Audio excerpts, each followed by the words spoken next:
A muchos de nosotros es lo más importante de la vida, que es la educación. Cambiar la educación. Inspirar una transformación social a través del cambio de mentalidad. Está Oceanía, que es donde se enmarca la historia, ¿no? Que una de sus ciudades es Londres, que es donde se enmarca, insisto, la historia principal.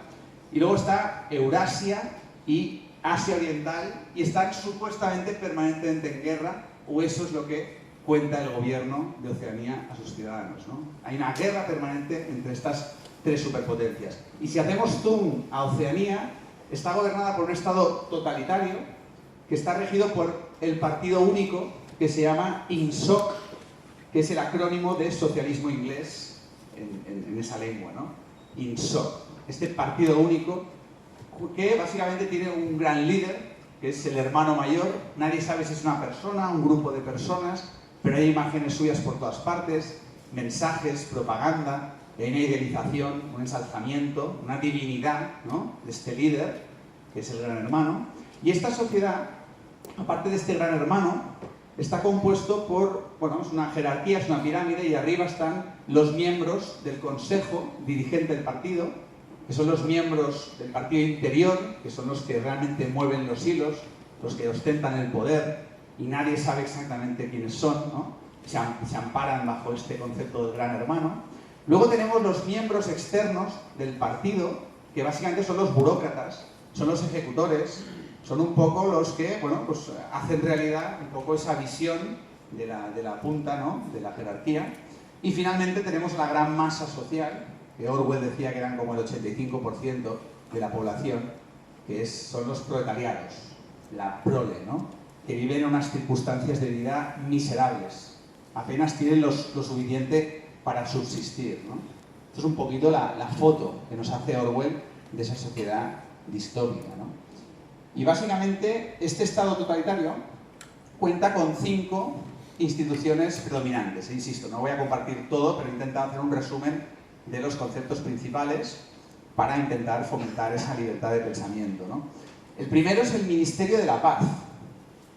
El Ministerio de la Paz, el objetivo fundamental es perpetuar la guerra entre estas tres superpotencias. Ese es el objetivo. Mantener a la sociedad en un estado de guerra, en un estado de pánico, en un estado donde, ostras, mira al enemigo, mira lo que va a pasar. Insertar un poco el terror, el miedo, constantemente. Estamos en guerra, hay un enemigo externo, ¿no? Y constantemente van bombardeando a la población con este tipo de mensajes. Eso es lo que hace el Ministerio de la Paz, fomentar la guerra. El Ministerio de la Abundancia. El objetivo es mantener a la población en la escasez y en la miseria.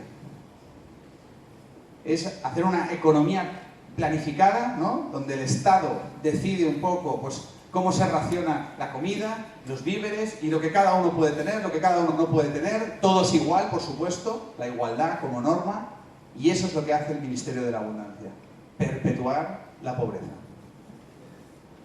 Luego tenemos el Ministerio de la Verdad, que básicamente se dedica a propagar la mentira, que es la versión oficial del Estado. El Estado tiene la verdad absoluta. Todo lo que dice el Estado es la verdad. Y como iremos viendo, todo lo que se sale de esa versión oficial pues va a ser extinguido, ¿no? Con lo cual el Ministerio de la Verdad, insisto, propagar la mentira. Iros quedando con estos conceptos. Y finalmente, mi favorito, el Ministerio del Amor. Si podéis imaginar lo que hace el Ministerio del Amor. Castigar, torturar y asesinar a cualquier persona subversiva que pueda ser disidente y evitar lo que Orwell llama el crimen mental. El crimental, según la neolengua. Que es, ya no has cometido ningún acto vandálico, ya no has hecho algo que altere el orden social. No, es que como lo pienses, te llevaremos al Ministerio del Amor. Como intuyamos, no sé, algún gesto en tu expresión facial, algún pequeño, no sé, actitud o comportamiento que se salga de la norma de lo que nosotros como Estado consideramos que esto podría potencialmente amenazar nuestro poder y nuestra autoridad, te llevamos al Ministerio del Amor. el Ministerio del Amor propaga la tortura, el castigo, infundiendo el miedo a lo diferente. El miedo a pensar de una manera que no sea la convenida y la fomentada por el Estado, ¿no? Y por último, la policía del pensamiento. La policía del pensamiento, que básicamente se dedica a vigilar y controlar a la población, especialmente a los burócratas, porque como veremos, a los proletarios no los controlan porque no les dan ningún tipo de importancia. Como leeremos luego, hoy os voy a leer mucho, estos proles, esta masa dormida, desempoderada, hipnotizada, no tiene intelecto, con lo cual, ¿qué pensamientos vamos a intentar vigilar? Pero a los que más vigilan precisamente son a los miembros del partido, ¿no? En este marco aparece nuestro protagonista, Winston Smith. Se dice que el nombre Winston es un homenaje a Winston Churchill y Smith es el apellido más cotidiano, más común del Reino Unido, ¿no? Winston Smith trabaja en el Ministerio de la Verdad. Se dedica a reescribir la historia. Cada vez que el partido único, el INSOC, pues dice que pasó esta cosa, pues luego hay que revisar la historia para que sea coherente con lo que dice el partido. Con lo cual se dedica a revisar, reescribir la historia, destruir cualquier documento que altere la versión oficial del presente, reescribiendo el pasado incluso, constantemente, ¿eh? Y utilizando la neolengua.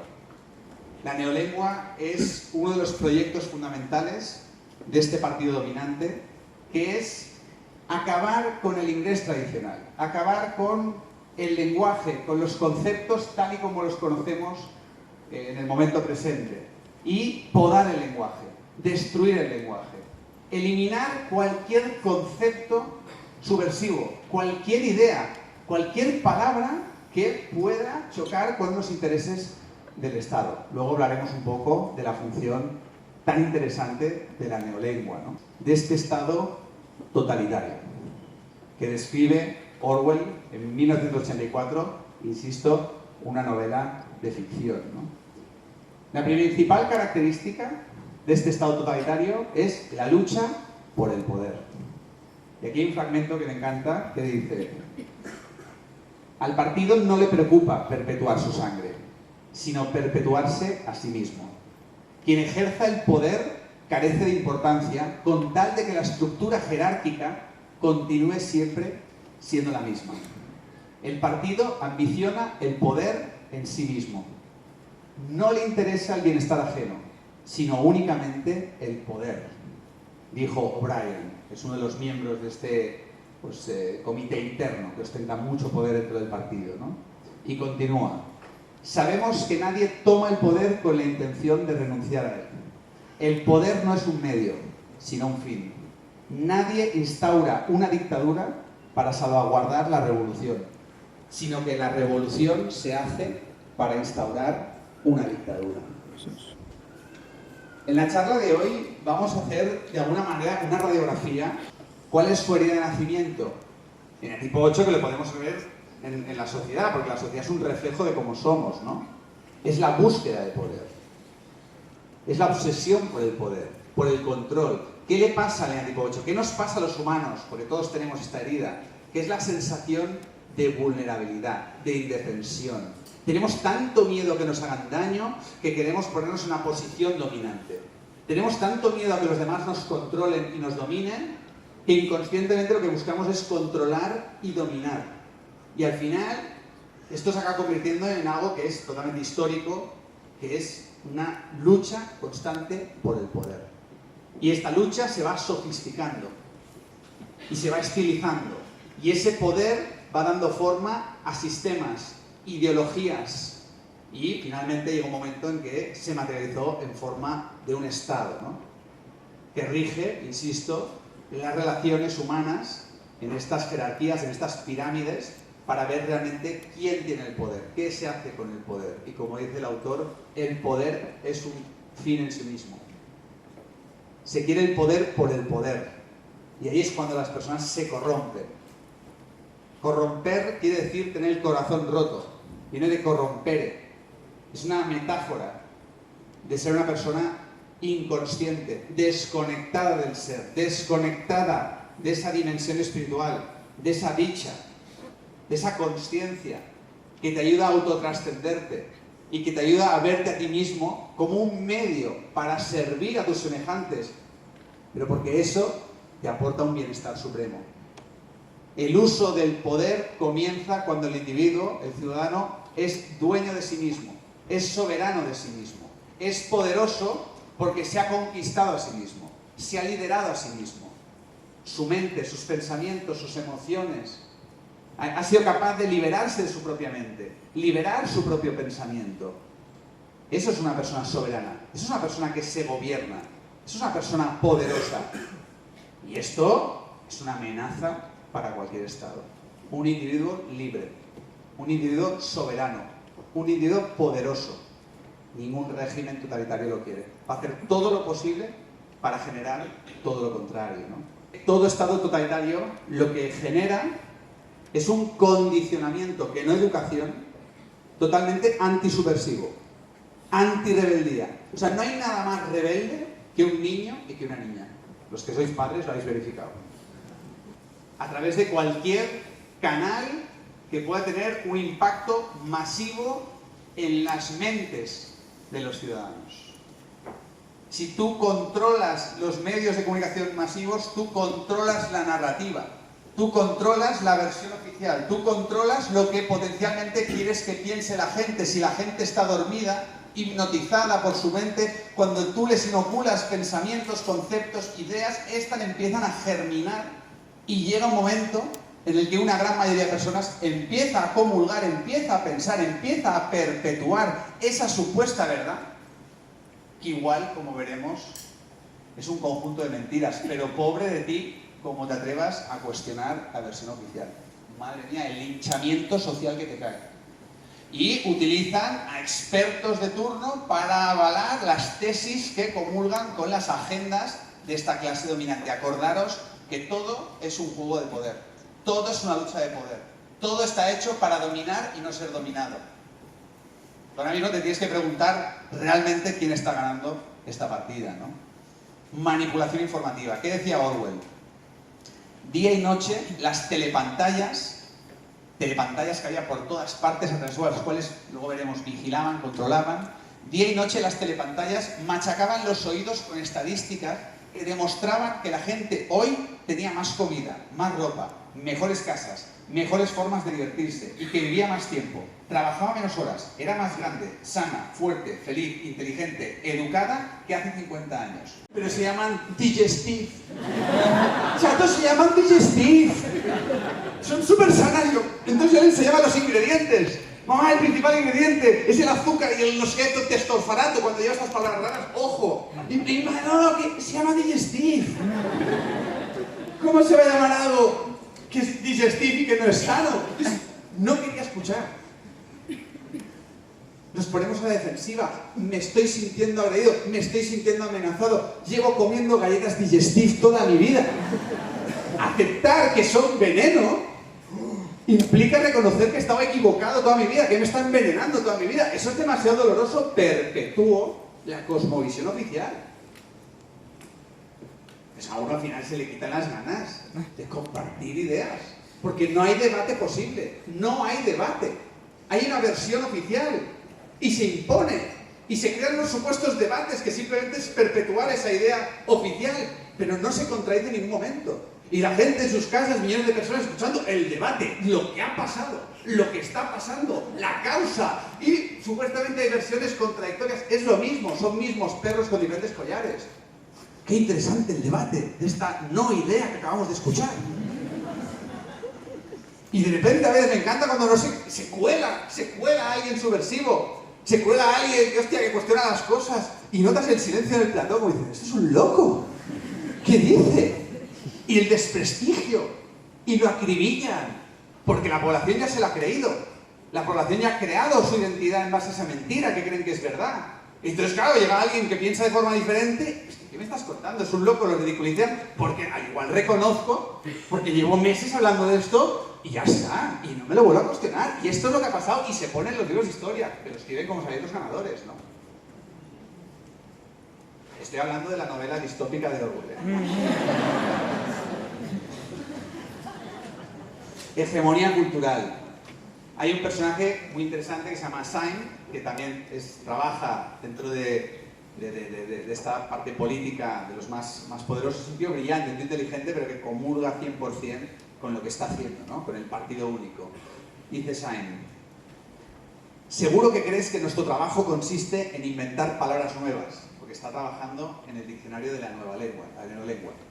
Pues no, lo que hacemos es destruirlas, decenas, cientos de palabras al día. Estamos podando el idioma. ¿No comprendes la belleza de la destrucción de las palabras? ¿No sabes que la nueva lengua es el único idioma del mundo cuyo vocabulario se reduce cada día? ¿No ves que el objetivo final de la nueva lengua es reducir el alcance del pensamiento? Al final conseguiremos que el crimen del pensamiento sea literalmente imposible, porque no habrá palabras con las que expresarlo. Todos los conceptos necesarios se expresarán exactamente con una palabra cuyo significado estará rígidamente definido y cuyos significados subsidiarios se habrán borrado y olvidado. En la 11ª edición ya casi lo hemos conseguido. El pensamiento será totalmente distinto. De hecho, no existirá pensamiento tal y como lo entendemos hoy.